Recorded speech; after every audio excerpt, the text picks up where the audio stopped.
Friends మీకు కావాల్సిన వస్తువులు ఈఎంఐలో కొనుక్కునేటప్పుడు మీరు బజాజ్ ఫిన్సర్వ్ ఈఎంఐ కార్డ్తో కొనుక్కుంటే బెటరా లేకపోతే క్రెడిట్ కార్డ్తో కొనుక్కుంటే బెటరా? అండ్ బజాజ్ ఫిన్సర్వ్ ఈఎంఐ కార్డ్తో మీరు ప్రొడక్ట్స్ కొనుక్కుంటే మీకు ఎలాంటి అడ్వాంటేజెస్ ఎలాంటి డిసడ్వాంటేజెస్ ఉంటాయి?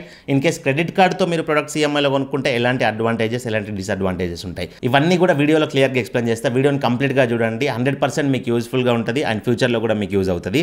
అండ్ అట్లాగే మీకు ఇంకా బజాజ్ ఫిన్సర్వ్ ఈఎంఐ కార్డ్ లేని వాళ్ళు ఎవరైనా ఉంటే నేను కార్డ్కి అప్లై చేసుకునే అఫీషియల్ లింక్ డిస్క్రిప్షన్లో అండ్ కమెంట్ బాక్స్లో ప్రొవైడ్ చేసా. జస్ట్ దానిపైన క్లిక్ చేసి అప్లై చేసుకోండి. మీరు ఎక్కడికి వెళ్ళాల్సిన అవసరం లేదు. మొబైల్ ద్వారానే 5 నుంచి 10 నిమిషాల్లో అప్లై చేసుకోవచ్చు. ఇన్ కేస్ మీకు అప్లికేషన్ ప్రాసెస్ తెలియకపోతే నేను డెడికేటెడ్ వీడియో చేసా, ఎక్కడెక్కడ ఏం ఫిల్ చేయాలి, ఏ విధంగా అప్లై చేయాలని చెప్పేసి వీడియో లింక్ కూడా డిస్క్రిప్షన్లో ఇస్తా. వీడియో చూసి అప్లై చేసుకోండి. అండ్ అట్లాగే మన ఛానల్ సబ్స్క్రైబ్ చేసుకొని పక్కన బెల్లాల్లో పెట్టుకోండి. ఇలాంటి ఎన్నో ఇన్ఫర్మేటివ్ వీడియోస్ మీకు రెగ్యులర్గా నోటిఫికేషన్ వస్తాయి అప్లోడ్ చేసిన తర్వాత. అండ్ వీడియోకి ఒక లైక్ ఇవ్వండి. లైక్ ఇస్తే నాకు సపోర్టివ్గా ఉంటుంది. టాపిక్లోకి వచ్చినట్లయితే మీరు కొనుక్కునే ప్రొడక్ట్ అనేది బజాజ్ ఈఎంఐ కార్డ్ ద్వారా అండ్ క్రెడిట్ కార్డ్ ద్వారా వీటి ద్వారా పర్చేజ్ చేస్తే మీకు ఎలాంటి డిఫరెన్సెస్ వస్తాయని చెప్పేసి నేను మీకు ఒక టేబుల్ వైజ్గా ఎక్స్ప్లెయిన్ చేస్తా. సో దట్ ఎక్కడ డిఫరెన్సెస్ వస్తున్నాయి అనేది మీకు క్లియర్గా ఏర్పడుతుంది. సో ఫస్ట్ మీరు ఒక ప్రొడక్ట్ పర్చేజ్ చేస్తున్నారు అనుకోండి, అది మొబైల్, టీవీ ఏదైనా కానివ్వండి. ఆ ప్రొడక్ట్ అనేది మీరు బజాజ్ ఈఎంఐ కార్డ్ ద్వారా పర్చేజ్ చేస్తున్నారు అనుకోండి, దానికి ఎలాంటి రేట్ ఆఫ్ ఇంట్రెస్ట్ అనేది పడదు. నో కాస్ట్ ఈఎంఐ అని మీరు చూసుంటారు కదా బజాజ్ బోర్డు ఉన్న దగ్గర. సో నో కాస్ట్ ఈఎంఐ అంటే మీరు కొనుక్కునే ప్రొడక్ట్ మీకు ఎలాంటి వడ్డీ లేకుండా వస్తుంది. ఎగ్జాంపుల్ మీరు కొనుక్కునే మొబైల్ 12,000 ఉందనుకోండి. సో 12,000కి మీరు 12 నెలలు ఇన్స్టాల్మెంట్స్ పెట్టుకున్నారు అనుకోండి ఈఎంఐ. సో 12,000 మాత్రమే మీ బ్యాంక్ అకౌంట్ నుంచి కట్ అవుతుంది. అంతకుమించి మీరు ₹1 కూడా వాళ్ళకి ఎక్స్ట్రా పే చేయాల్సిన అవసరం లేదు.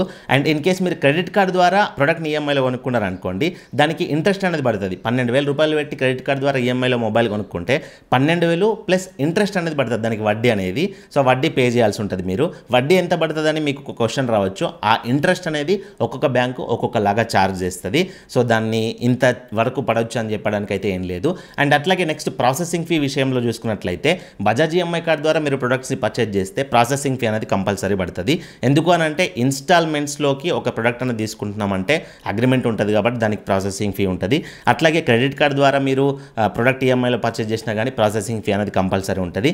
ప్రాసెసింగ్ ఫీ రెండింటికి ఎంత ఉంటుందని కూడా మేము క్లియర్గా చెప్పడానికి అయితే ఉండదు. ఎందుకు అని అంటే మీరు కొనుక్కునే ప్రొడక్ట్ పైన డిపెండ్ అయి ఉంటుంది ఎంత ప్రాసెసింగ్ ఫీ పడుతుంది అని చెప్పేసి. అండ్ ఎలిజిబిలిటీ అప్రూవల్ గురించి చూసుకున్నట్లయితే బజాజ్ ఫిన్సర్వ్ ఈఎంఐ కార్డ్ అనేది ఈజీగా అప్రూవల్ అవుతుంది. మీకు సిబిల్ స్కోర్ తక్కువగా ఉన్న అప్రూవల్ రేట్ ఎక్కువ ఉంటుంది. కొంతమందికి మొత్తానికి సిబిల్ స్కోర్ స్టార్ట్ అవ్వదు చూసిరా.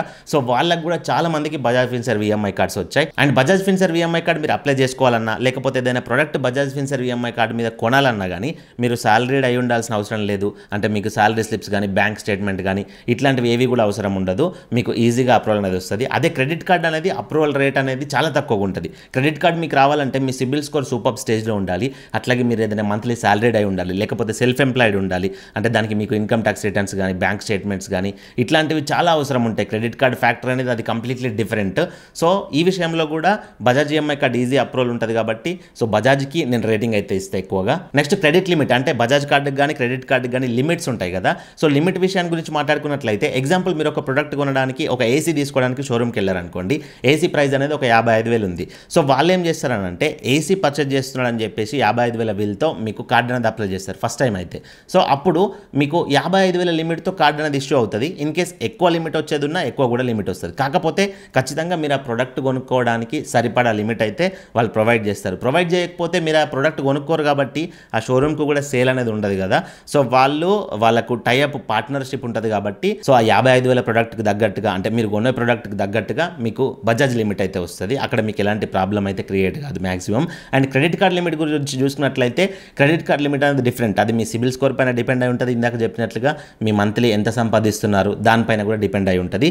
ఇక్కడ ఒక డిసడ్వాంటేజ్ ఏంటంటే మీరు ఎగ్జాంపుల్ ఒక 55,000 పెట్టి ఒక ఏసీ తీసుకుంటున్నారు, మీకు క్రెడిట్ కార్డ్ లిమిట్ అనేది ఒక 30,000 ఉంది అనుకోండి. సో ఈ 30,000తో 55,000 ప్రొడక్ట్ని ఈఎంఐలో కొనొచ్చా? కొనరాదు, అది పాసిబుల్ కాదు.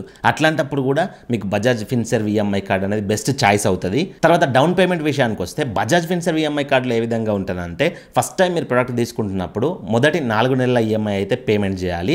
ఎగ్జాంపుల్ మీరు బజాజ్ ఈఎంఐ కార్డు ఈరోజు అప్లై చేసుకుంటున్నారు, ఒక మొబైల్ కొనుక్కుంటున్నారు అనుకోండి, ₹12,000 మొబైల్ కొనుక్కుంటున్నారు, 12 నెలలు ఈఎంఐ పెట్టుకున్నారు. సో 4 నెలల ఈఎంఐ మీరు డౌన్ పేమెంట్ కింద కట్టాల్సి ఉంటుంది. 4 నెలలకి అంటే 4,000 కదా. సో ₹4,000 డౌన్ పేమెంట్ కట్టి ప్రాసెసింగ్ ఫీ కట్టేసి మీరు ఆ మొబైల్ తీసుకెళ్ళొచ్చు. నెక్స్ట్ మంత్ నుంచి మీకు 8 నెలల ఈఎంఐ అనేది కట్ అవుతుంది. ఆ రకంగా ఉంటుంది.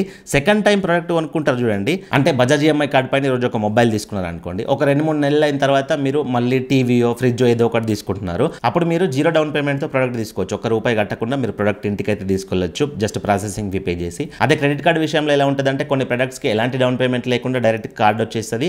ఇంకొన్ని ప్రొడక్ట్స్కి అయితే డౌన్ పేమెంట్ అయితే కట్టాల్సి ఉంటుంది. ఎంత కట్టాల్సి ఉంటుంది అని అంటే క్రెడిట్ కార్డ్ పైన మీరు ఈఎంఐలో ఏదైనా తీసుకుంటే 25% ఆఫ్ ద ప్రొడక్ట్ వాల్యూ, అంటే 10,000 రూపాయలు మొబైల్ తీసుకున్నారు అనుకోండి, 2,500 రూపాయలు మీరు డౌన్ పేమెంట్ కట్టాల్సి ఉంటుంది. ఈఎంఐ టెన్యూర్స్ వచ్చేసి బజాజ్ ఫిన్సర్వ్ ఈఎంఐ కార్డ్ ద్వారా మీరు ప్రొడక్ట్ తీసుకుంటున్నారు అనుకోండి, అప్ టు 24 మంత్స్ వరకు మీరు ఈఎంఐ పెట్టుకోవచ్చు. మీరు తీసుకునే ప్రొడక్ట్ వాల్యూని బట్టి టెన్యూర్స్ సెట్ అయితే. అదే క్రెడిట్ కార్డ్ ద్వారా అయితే 3 మంత్స్ నుంచి 18 మంత్స్ వరకు పెట్టుకోవచ్చు ఈఎంఐ టెన్యూర్స్. అది కూడా మీరు తీసుకునే ప్రొడక్ట్ పైన డిపెండ్ అయి ఉంటుంది. ఆఫర్స్ విషయానికి వచ్చినట్లయితే సేల్స్ జరుగుతాయి కదా, ఇప్పుడు రిపబ్లిక్ సేల్స్ కానీ, దసరా సేల్స్, దివాళీ సేల్స్ ఇట్లాంటివి ఉంటాయి కదా. సో సేల్స్లో partner stores, Bajaj partner store ఏవైతే ఉంటాయో, ఇప్పుడు రిలయన్స్ ఉంది, క్రోమా ఉంది, ఇవన్నీ కూడా బజాజ్తో పార్ట్నర్షిప్ పెట్టుకున్నాయి కదా. సో ఈ స్టోర్స్ మీరు బజాజ్ ఈఎంఐ కార్డు ద్వారా కొనుక్కుంటే మీకు 1,000-1,500 డిస్కౌంట్ ఇస్తాం, ఆఫర్ ఉంది అని చెప్తారు. అట్లాగే క్రెడిట్ కార్డు ద్వారా కూడా పార్ట్నర్షిప్ పెట్టుకుంటారు.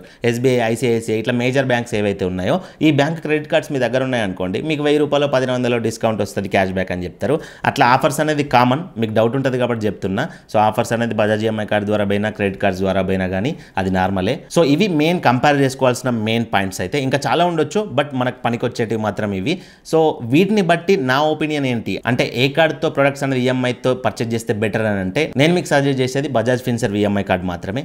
ఎందుకు అని అంటే దీనికి ఒక 4 రీజన్స్ అయితే ఉన్నాయి. ఇందులో ఫస్ట్ రీజన్ ఏంటి అని అంటే, క్రెడిట్ కార్డుతో కంపేర్ చేసుకుంటే చాలా ఈజీగా అప్రూవల్ అవుతుంది, నేను ఇందాక చెప్పినట్లుగా. And reason number 2, minimal documentation. Aadhaar card, pan card, bank account ఇచ్చారంటే మీరు కొనుక్కునే ప్రోడక్ట్ ఏదైతే ఉంటుందో అది వాళ్ళు ప్రాసెస్ చేసేస్తారు, ప్రాసెసింగ్ ఫీ కట్టేస్తారు, మీరు ఆ ప్రోడక్ట్ని ఇంటికి తీసుకెళ్ళొచ్చు. ఎట్లాంటి పెద్ద పెద్ద ప్రాసెసింగ్స్ అయితే ఉండవు అక్కడ. అండ్ తర్వాత థర్డ్ రీజన్ ఏంటి అని అంటే, ఫర్ ఎగ్జాంపుల్ మీ దగ్గర ఒక క్రెడిట్ కార్డు ఉంది, ఒక బజాజ్ ఫిన్సర్వ్ ఈఎంఐ కార్డు ఉంది. అంటే ఈ డౌట్ ఎవరికి వస్తుంది అంటే, నా దగ్గర క్రెడిట్ కార్డు ఉందన్న, నేను అప్రూవల్ గురించి వెయిట్ చేయాల్సిన అవసరం లేదు, నా దగ్గర బజాజ్ ఈఎంఐ కార్డు కూడా ఉంది, మరి నాకేది బెటర్ అని డౌట్ వస్తుంది కొంతమందికి. మీ దగ్గర క్రెడిట్ కార్డు రెడీ ఉన్నా సరే మీకు బజాజ్ ఫిన్సర్వ్ ఈఎంఐ కార్డే బెటర్. ఎందుకు అని అంటే, ఎగ్జాంపుల్గా బజాజ్ ఫిన్సర్వ్ ఈఎంఐ కార్డు అనేది ఓన్లీ ప్రొడక్ట్స్ అనేది ఈఎంఐలో కొనుక్కోవడానికి మాత్రమే డిజైన్ చేయబడింది. అంతకు మించి ఈ ఈఎంఐ కార్డు ద్వారా మీరు ఏటీఎంలో క్యాష్ తీసుకోరాదు, హాస్పిటల్స్ బిల్స్ పే చేయరాదు, ఎక్కడ కూడా మీరు క్యాష్ విత్డ్రాల్ చేయడానికి అయితే లేదు. కాబట్టి మీరు ప్రొడక్ట్ కొనుక్కుంటున్నారు ఈఎంఐలో కాబట్టి ఈ కార్డ్ని దానికి వాడుకున్నారు అనుకోండి, so Bajaj Finserv EMI card limit అనేది ఆ ప్రొడక్ట్కి హోల్డ్లో ఉండిపోతుంది.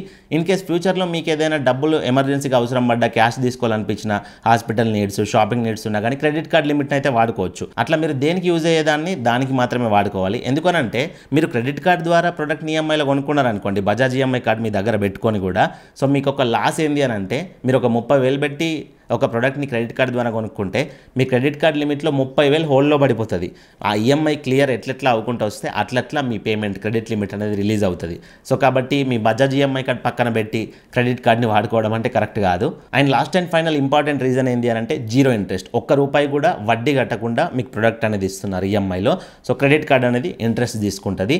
కాబట్టి నేను బజాజ్ ఫిన్సర్వ్ ఈఎంఐ కార్డ్ని సజెస్ట్ చేస్తాను మెయిన్గా. సో ఇది కంప్లీట్ వీడియో. ఇందులో మీకు ఏమైనా డౌట్స్ ఉంటే కింద కమెంట్ చేయండి. అండ్ మీకు ఏ ఫ్యాక్టర్లో అయినా బజాజ్ ఈఎంఐ కార్డు కంటే క్రెడిట్ కార్డ్ బెటర్ అనిపించింది అనుకోండి, ఎవరైనా అట్లాంటి వాళ్ళు ఉన్నారనుకోండి, అట్లా మీకు ఏమైనా థాట్స్ వచ్చినా కానీ కింద కమెంట్ చేయండి.